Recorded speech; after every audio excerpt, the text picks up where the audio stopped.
Allez, allez les amis, encore une vidéo, petite vidéo d'actualité. Non, non, mais parce qu'il y a des petites choses là qui se passent qui sont intéressantes, hein. On change de sujet, vous connaissez ma politique, on va pas faire 8 vidéos sur Erdogan, ça serait s'acharner aussi, on va passer à autre chose. À un moment donné, je répondrai à toutes les... Alors si vous ne me voyez pas répondre à vos commentaires, c'est parce que je vous ferai un loco te répond bientôt, hein, format qui semble être intéressant, et pour vous et pour moi. Parce que moi j'aime bien le faire. Non, je vais revenir à cette affaire de Pavlinski parce on a pas mal de nouveautés. Déjà, il se fait arrêter, il se fait filmer. Il y avait un journaliste. On a vraiment voulu médiatiser ça pour montrer que l'État agit vite. Euh, on le met en garde à vue. Non, mais tu vas voir où je vais en venir. T'énerve pas, laisse-moi finir. On le met en garde à vue pour un premier truc rapidement. Et puis tout de suite, on arrête cette garde à vue pour le mettre en garde à vue pour un second truc. Vous allez voir qu'il y a beaucoup de faits, mais en gros, c'est du cinéma. Et apparemment, il n'aurait pas vu son avocat pendant les gardes à vue. Et je suis certain qu'il y a des motifs à annulation. Je suis sûr qu'il y a des motifs à nullité dans la procédure et que c'est fait exprès.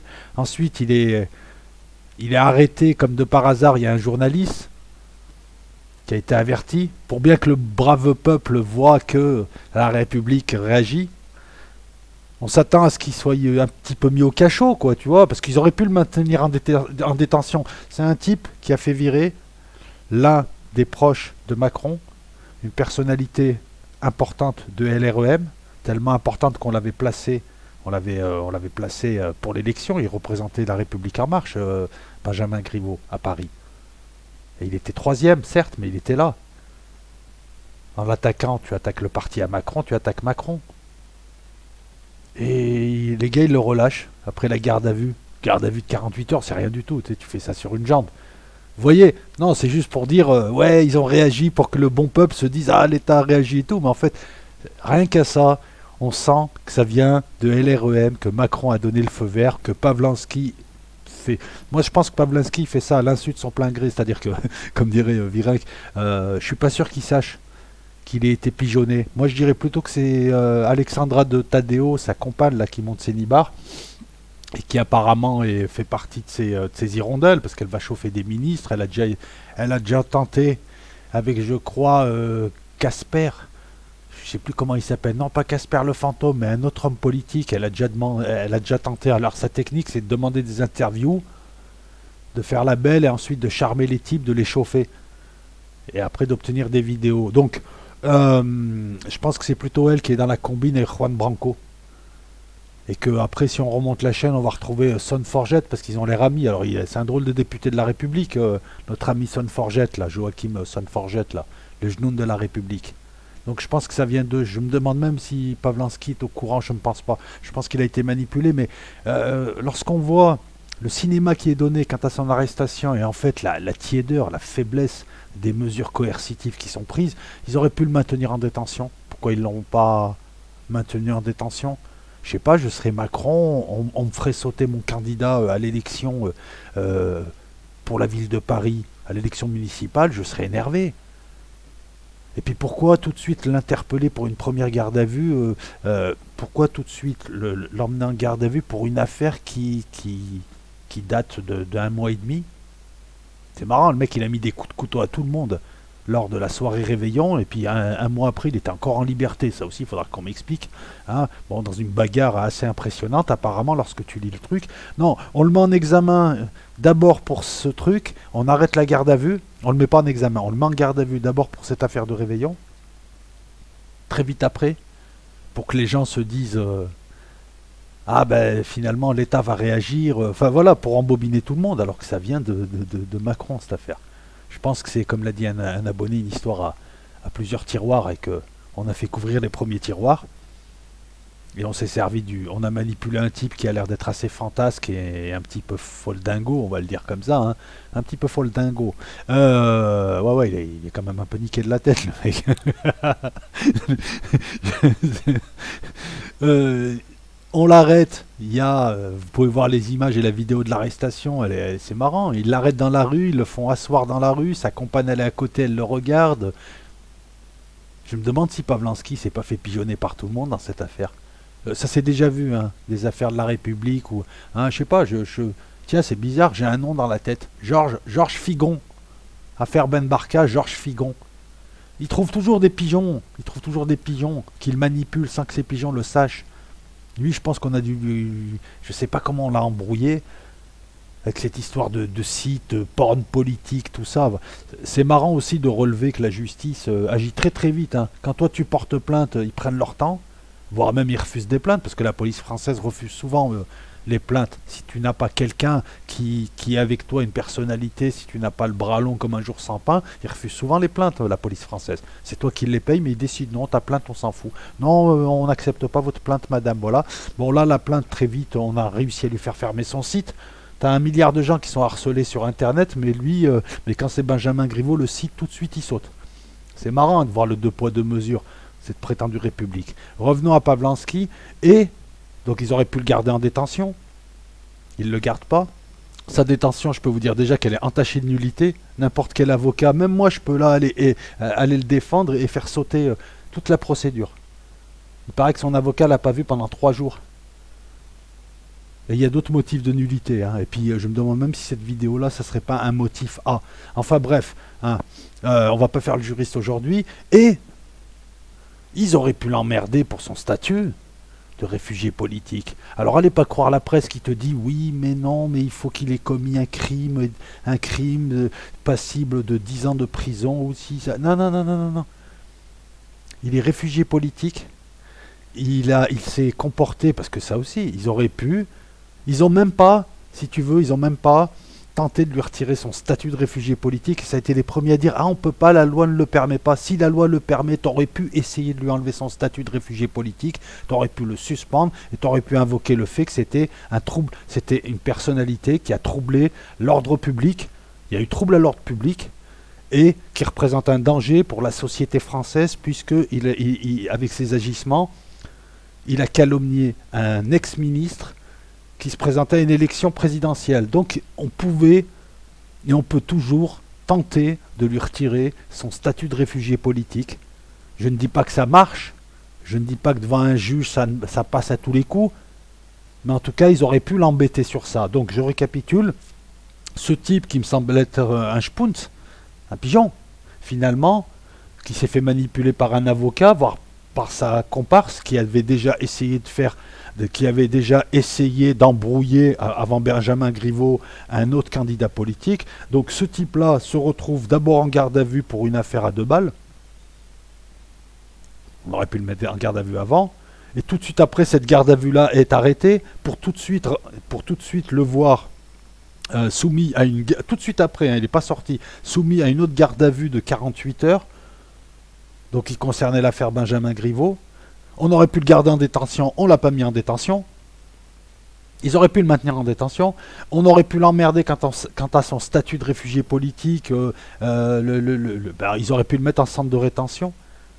Le temps que l'OFPRA ou le temps que je ne sais pas. Alors je ne sais pas comment marche la procédure. Je ne sais pas quelle juridiction s'occupe de décider si on lui retire ou pas son...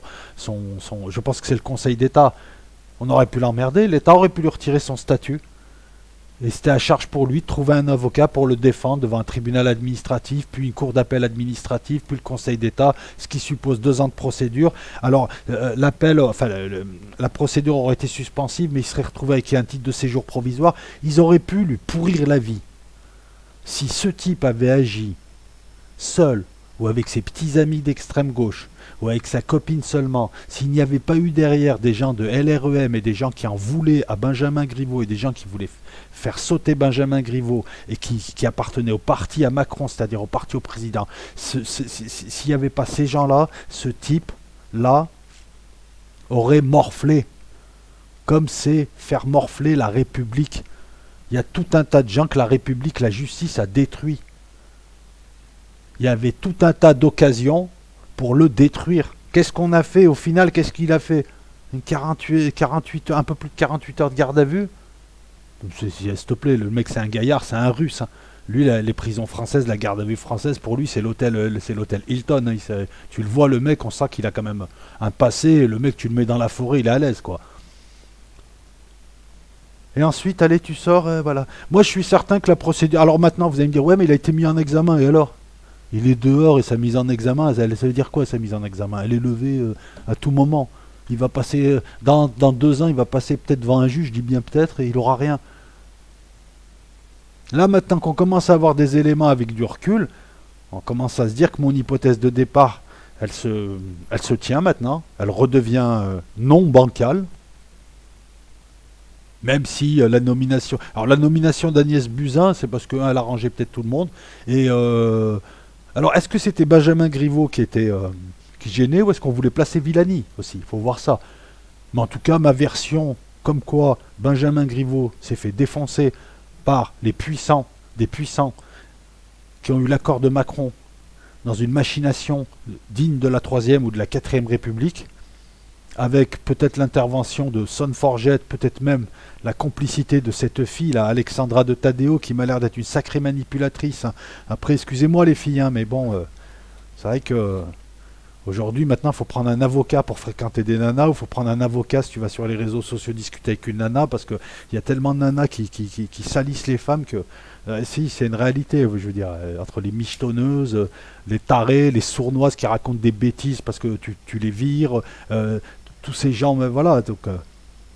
je me demande si cette nana-là, en plus, on apprend donc elle n'en était pas à son premier coup.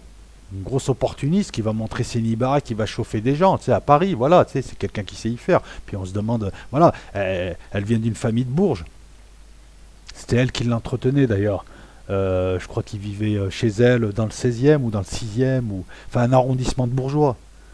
Finalement, Piotr Pawlinski, c'est le pigeon. C'est le maillon faible. Réfugié politique, qui picole, un peu branque, un peu fêlé, qui sait jouer du poing. Et on s'est dit, tiens, lui, on va le faire jouer le rôle du pigeon. Et ensuite, en remontant un petit peu, voilà. Alors, qui a lancé ça? Pourquoi, comment? On n'a pas encore tous les éléments. Mais en tout cas, là, c'est en train de bien se désépaissir. Je ne sais pas si on peut dire ça, se désépaissir. Voilà. Il a été mis en examen. Ça, dans l'année, son avocat, il va dire, ouais, mais attendez, toute la procédure, il va falloir l'annuler, monsieur le juge. Eh ouais, parce qu'il n'a pas vu d'avocat pendant, je crois, 2 ou 3 jours. Ce qui est une faute énorme, en plus. Je veux dire, comment tu fais pour... Il n'y a aucun avocat qui est venu le voir, je crois. Il me semble, hein, il faudrait vérifier. Mais même si un avocat l'a vu, mais je crois qu'il y a des motifs à nullité quant à ça. Je vais travailler le sujet, hein. Là je vous fais le truc à chaud rapidement, mais il y a des motifs à annulation quant à sa garde à vue, il y a des motifs à annulation dans la procédure, et vous verrez que ces motifs à annulation, on va laisser faire pendant un certain temps la procédure, on va la laisser aller ou on va l'enterrer. Et puis dès que la mise en examen ensuite va devenir audience devant le juge, tout ça, hein, la procédure sera annulée. Et finalement, ce type, il n'a rien du tout. S'il avait été un danger véritable pour Macron et pour la République, il serait déjà dans un avion. Il serait déjà viré de France. Il aurait déjà été expulsé. La France a déjà expulsé des gens et a déjà retiré des statuts de réfugiés politiques pour moins que ça. Et elle s'est moquée de la légalité en plus, elle s'est moquée du droit, de son propre droit administratif. C'est ça qui est étonnant. J'attendais juste de savoir pour son statut de réfugié politique. Maintenant j'ai compris. Voilà. Si on l'embête pas avec ça, voilà. Et ne vous laissez pas avoir par les pseudo-juristes de télévision, parce que je vous dis, vous pouvez faire vos recherches vous-même pour une fois, et voir qu'il y a tout un tas de gens à qui on a retiré le statut, pour des raisons bien moins dangereuses, bien moins mineures, bien moins graves, je cherchais le terme, bien moins grave que celle-là. Voilà, c'est terrible, vous laissez pas avoir. Petite analyse, hein, vite fait, bien fait, petite analyse, mais voilà, donc dites-moi ce que vous en pensez, mais je pense que cette affaire-là va encore nous révéler beaucoup de choses, et puis on va laisser faire les éléments petit à petit. Et oui, parce qu'ils n'allaient pas tout de suite, en admettant que c'était pour placer Villani. Ils n'allaient pas le placer direct, ça se serait vu. Il faut quand même laisser il faut plusieurs étapes. Entre la première étape et la dernière étape, tu mets des étapes. Donc ils ont appelé Agnès Buzyn la Buse, qui est quelqu'un de pas très compétent. Je pense qu'en fait, ils ont sacrifié Paris. Je ne sais pas pourquoi, mais ils ont peut-être sacrifié Paris pour obtenir autre chose. Le coup vient des LREM. Mais on a vu que LREM aussi savait faire l'unanimité, parce que lorsqu'il y a eu l'élection présidentielle et qu'on a vu arriver Macron, On a vu que tous les autres partis ont plus ou moins laissé faire. Sarkozy a détruit Fillon qui devait être président. Les socialistes ont mis Benoît Hamon sachant qu'il allait perdre. Et ouais, quand tu veux pas gagner l'élection ou si tu veux la laisser gagner par l'autre, tu mets une buse. Une buzin, par exemple. Voilà, à suivre les amis. Hein, là, excusez-moi, j'ai pas dormi de la nuit, donc je ne sais pas si j'ai été très très clair, mais en tout cas, cette affaire-là voilà, on va suivre ça. Et voilà, la bise à tout le monde, et puis, enfin pas à tout le monde non plus, ça ferait trop de monde, mais et puis bonne journée.